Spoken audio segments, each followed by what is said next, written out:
Olá, gente! Eu sou a professora Cristiane e estou aqui para passar para vocês hoje o conteúdo sobre doenças causadas por vírus que está no começo da apostila de primeiro bimestre de vocês. Tudo bem? Vamos lá? Nós vamos falar hoje sobre as doenças causadas por vírus. A gente começa falando da influenza A, que é a gripe A, né, causada pelo vírus H1N1.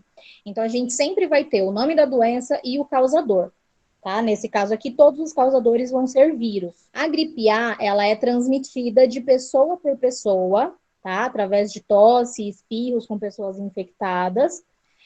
Essas pessoas contaminadas, elas podem se infectar tocando objetos que estão com o vírus da influenza e depois tocando a boca ou o nariz. Então, essa transmissão da influenza A é muito parecida com a transmissão do coronavírus. Essa forma de transmissão da influenza A, ela é muito parecida com a transmissão do coronavírus, né? Os dois são transmitidos pelo ar, os dois é transmitido de pessoa para pessoa, né? E também de objetos contaminados, tá? Objetos ou locais contaminados, né? A gente pode tocar num objeto que está contaminado e se contaminar ao tocar a boca, nariz, os olhos até. E também a gente pode se contaminar no local, num local que contenha esse vírus, por conta do fato de que ele é transmitido pelo ar também. Sintomas da influenza, sintomas basicamente de uma gripe normal,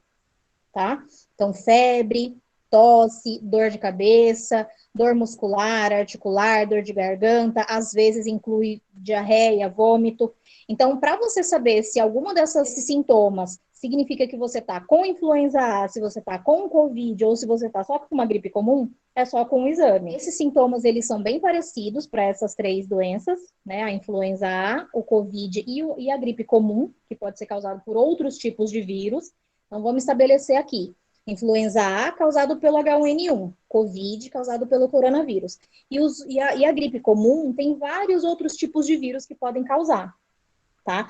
E também, para você estar com a influenza A, não quer dizer que você tenha que ter essa junção de todos esses sintomas aqui, tá? Você não precisa estar com tudo isso para estar com influenza A. Você pode estar com tosse, dor de cabeça e febre. Então, é um pouco difícil o diagnóstico, tá? Só através do exame mesmo. E as formas de prevenção da influenza A são como a forma de transmissão é basicamente igual para o coronavírus, a forma de prevenção do H1N1 é basicamente igual também, tá? Então, higienizar as mãos após tossir ou espirrar, não compartilhar objetos de uso pessoal, manter-se em ambientes ventilados, evitar o contato próximo, né, com as pessoas.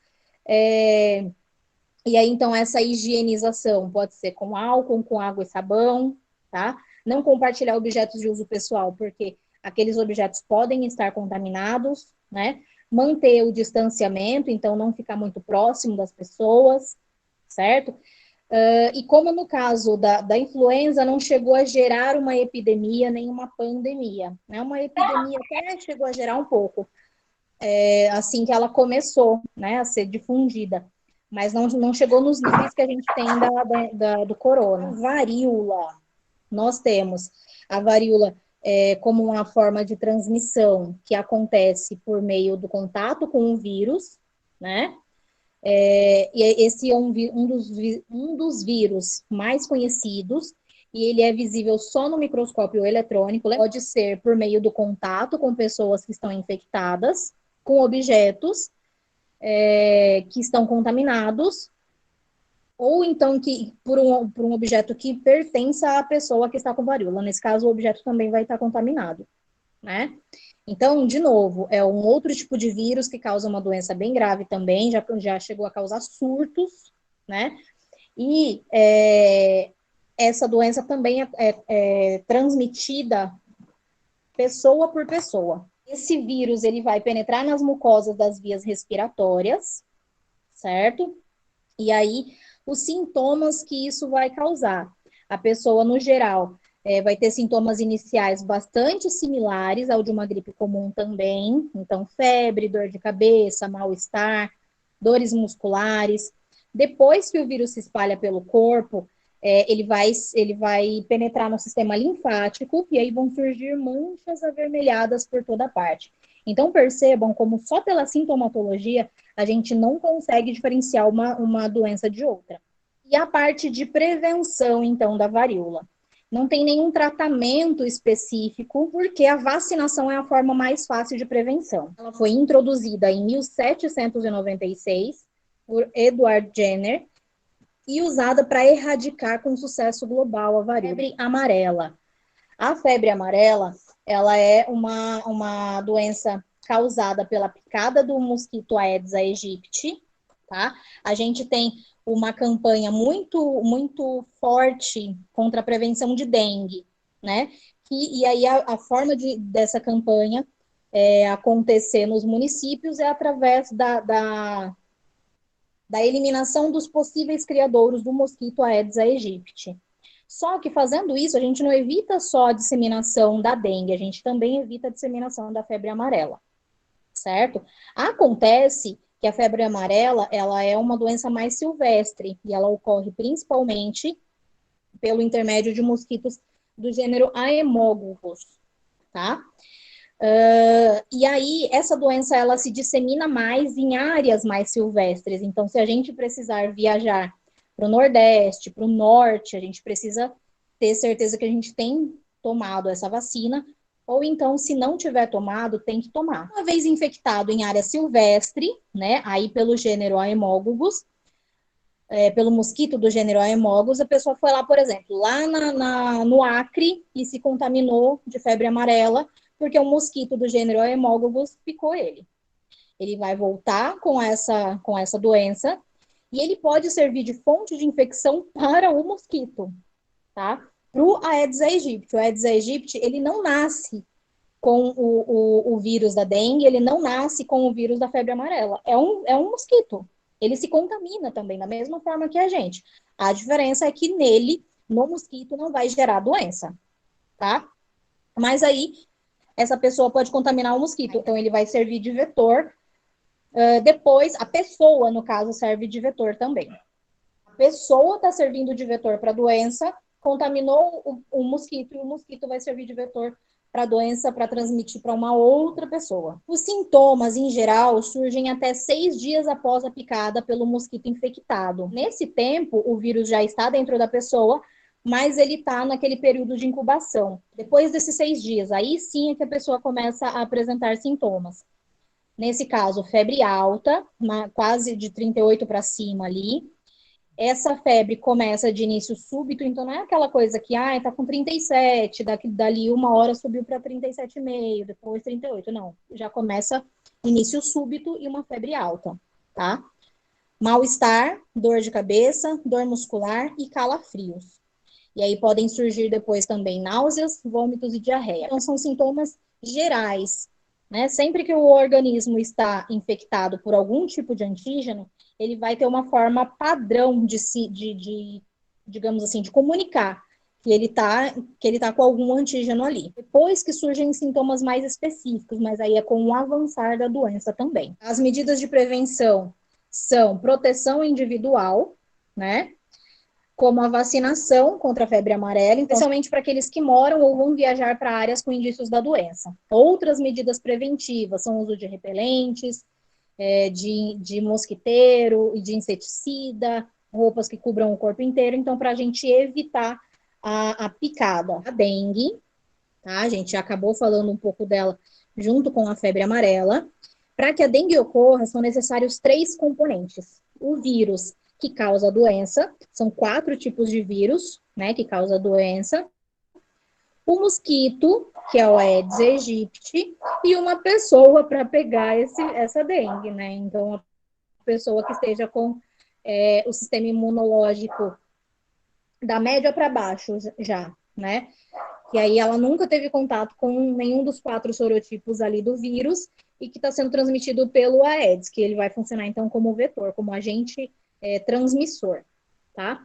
Quando a gente fala vetor e quando a gente fala agente transmissor, é a mesma coisa, tá? Não é quem está causando. Então, quem causa a dengue não é o Aedes aegypti, é o vírus que está presente Aedes aegypti. Os sintomas para dengue, normalmente o primeiro sintoma é febre alta, assim como o da febre amarela, né? Só que perceba, é mais alta ainda, né? Em média de 39 a 40. Início é repentino também, início súbito também. Geralmente dura de 2 a 7 dias, né? A febre é uma febre duradoura, então. Vem acompanhada de dor de cabeça, dores no corpo, nas articulações, prostração, que é cansaço mesmo, né? Fraqueza também, dor atrás dos olhos e erupções cutâneas, tipo feridas. E a prevenção da dengue, então, é evitar a proliferação do mosquito, né? Eliminando água parada, que pode se tornar possíveis criadouros. Aí entra o que eu tinha falado agora há pouco, que é uma forma auxiliar de prevenção da febre amarela, né? Então, evitar água parada em vasinhos de planta, pneus, garrafas plásticas, piscina, sem manutenção. Está numa área externa, choveu, acumulou um pouquinho de água, é o suficiente para ser um criadouro para o mosquito da dengue. E agora eu vou usar esses últimos momentos da nossa aula para falar especificamente sobre a AIDS. Aqui eu vou entrar um pouquinho no projeto Gravidez na Adolescência, que a escola desenvolve todo ano. Aconteceu uma gravidez durante a adolescência, é porque muito provavelmente essa gravidez não foi planejada, né? Então, muito provavelmente você se expôs a uma condição de risco, certo? Um sexo sem camisinha, sem prevenção nenhuma, né? E aí, não é só a gravidez o único problema, né, que você pode desenvolver como consequência dessa exposição aí. Você pode desenvolver doenças sexualmente transmissíveis, certo? Aí entra sífilis, clamídia, gonorreia, cancro duro, cancro mole, várias doenças horríveis sem cura, né? Além de todas de todos esses problemas, o principal doença sexualmente transmissível, a mais grave de todas, é a AIDS, porque ela não tem cura.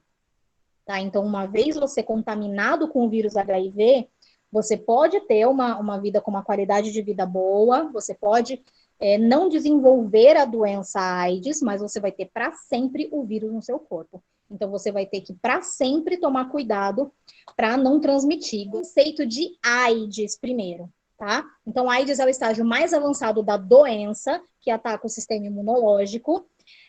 Chama-se AIDS porque é a sigla para Síndrome da Imunodeficiência Adquirida.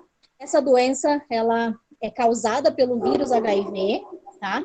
Esse vírus ataca as células de defesa do corpo, o organismo fica, então, mais vulnerável, porque como ataca as células de defesa do corpo, destrói a imunidade da pessoa, a pessoa fica mais suscetível a diversas doenças, tá? Que aí vão ser chamadas de doenças oportunistas. A pessoa está com a imunidade baixa, qualquer outra doença oportunista vai se desenvolver com muito mais facilidade e vai gerar casos mais graves, sendo que a pessoa poderia se controlar a doença mais facilmente, né?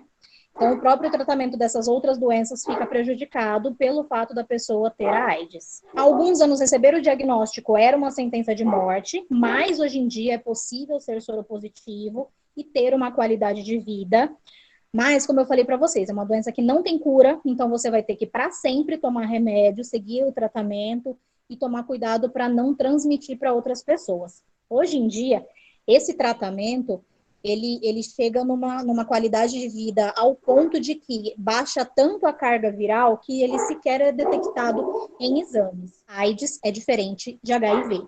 Por quê? AIDS é o estágio mais avançado da doença.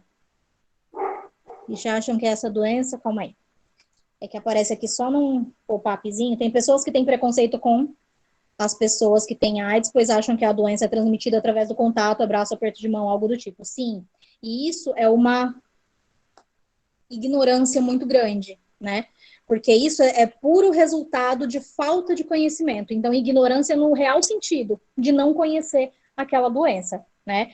E aí, a gente consegue sanar isso com informação, falando sobre isso. Então, não é transformando isso num tabu, não é ignorando o fato, não é só fazendo fofoca de quem você acha que tem ou deixa de ter, trazendo para o meio da roda, tendo conversa sobre isso, sim. HIV é a sigla do vírus, V de vírus, da imunodeficiência, I de imunodeficiência humana, H de humana. É que a sigla está em inglês, tá? Então, é o vírus causador da AIDS. É o vírus HIV que causa a doença AIDS, tá? Então, sim, uma pessoa soropositiva é uma pessoa que tem o vírus no seu sangue, no soro do sangue, né, na parte líquida do sangue. E uma pessoa aidética é que já teve todas essas fases do desenvolvimento do vírus até chegar na fase de doença AIDS. O vírus, ele vai atacar o sistema imunológico e vai atacar especificamente linfócitos TCD4. Esses linfócitos TCD4, eles são basicamente os chefes, né, que comandam a resposta imunológica. O vírus, ele começa atacando o linfócito TCD4, que comanda a resposta imunológica. Então, já de cara, ele chega com o pé no peito, né? Chega destruindo esse início de resposta imunológica. Ele vai invadir as células dos linfócitos TCD4, vai se integrar no nosso DNA, né, no DNA que estão dentro desses linfócitos aí, a partir de uma enzima chamada integrase. Vão usar o nosso DNA de base para poder fazer cópia dele mesmo, certo? E aí ele vai fazer essa cópia a partir de uma outra enzima chamada transcriptase reversa. Fiz essas cópias, ele vai destruir aquela célula, vai causar a morte celular, e essas cópias vão cada uma para outros linfócitos para fazer a mesma ação. Então, depois de se multiplicar, rompe os linfócitos e busca outros para continuar a infecção, tá? Então, ó, ter o HIV não é a mesma coisa de ter a AIDS. Os soropositivos vivem anos sem apresentar os sintomas, sem desenvolver a doença AIDS, tá? Porque fica aqui, ó, nessas primeiras fases, tá? Mas ainda sem desenvolver a doença AIDS, ele é soropositivo. A partir do momento que ele tem o vírus, ele pode transmitir, tá? Então, pode transmitir por relação sexual desprotegida, compartilhamento de seringa contaminada, e isso aqui eu tinha falado ontem para vocês, que é mais para dependentes químicos que compartilham seringa no uso dessas drogas, né? No caso de drogas injetáveis, ou também de mãe para filho durante a gravidez e a amamentação. Isso é sempre importante fazer o teste, se proteger em todas as situações, para que não chegue a contaminar, né? E se contaminar, para que não chegue a desenvolver essas fases, ó. Tem várias fases aqui, ó. Fase de infecção aguda, a fase assintomática, a fase sintomática inicial e a quarta fase é que é a AIDS. Tá? Era nessa parte aqui que eu queria falar mais para vocês. Então, na primeira fase, chamada de infecção aguda, ocorre a incubação do vírus, é aquela janela de 30 dias, aquela janela imunológica, que a pessoa já se contaminou, mas ainda não é detectável num exame, né, porque o vírus ainda não teve nenhuma ação. Ainda assim, ainda nesses 30 dias, a pessoa pode transmitir a doença para outras pessoas, tá? Quando começam alguns tipos de sintomas, entre esses 30 e 60 dias, os sintomas são parecidos com de gripe, então passa despercebido, tá?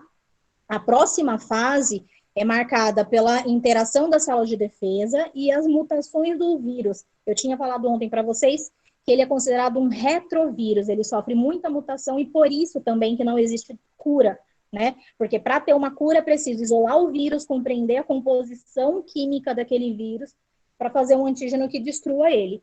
Como esse vírus é muito mutável, um antídoto vai destruir só uma das versões do vírus, então não vai destruir a doença, né? Não vai acabar com a doença. Mas essa interação nessa segunda fase aí, essa fase assintomática, não enfraquece o organismo o suficiente para permitir novas doenças. Lembra que eu tinha falado da fase de doenças oportunistas, quando o sistema imunológico está baixo? Ainda não é essa doença, ainda não é essa fase, tá?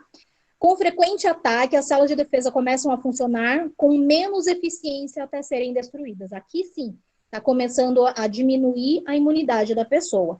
E aí sim o organismo fica cada vez mais fraco e vulnerável a infecções comuns. Aqui sim ela fica suscetível a doenças oportunistas. Nessa terceira fase, que é a chamada de fase sintomática inicial. Tá? Então, reduz-se a quantidade de linfócitos, que são esses glóbulos brancos do sistema imunológico. Olha a quantidade que chega, a 200 unidades por milímetro cúbico, sendo que o normal é entre 800 a 1.200. Então, baixa muito a quantidade de glóbulos brancos para fazer essa defesa imunológica. Por isso que essas doenças oportunistas, elas conseguem se desenvolver tanto. Aí a baixa imunidade faz aparecer essas doenças. Com isso, atinge-se o estágio mais avançado da doença, que aí sim é a doença AIDS, quando baixa tanto a imunidade ao ponto de se desenvolverem doenças oportunistas e que se agravam com facilidade, aí sim a pessoa chega na fase AIDS, tá? Quem chega a essa fase precisa fazer o tratamento indicado, né? Pode sofrer de hepatite, pode sofrer de tuberculose, pneumonia, toxoplasmose.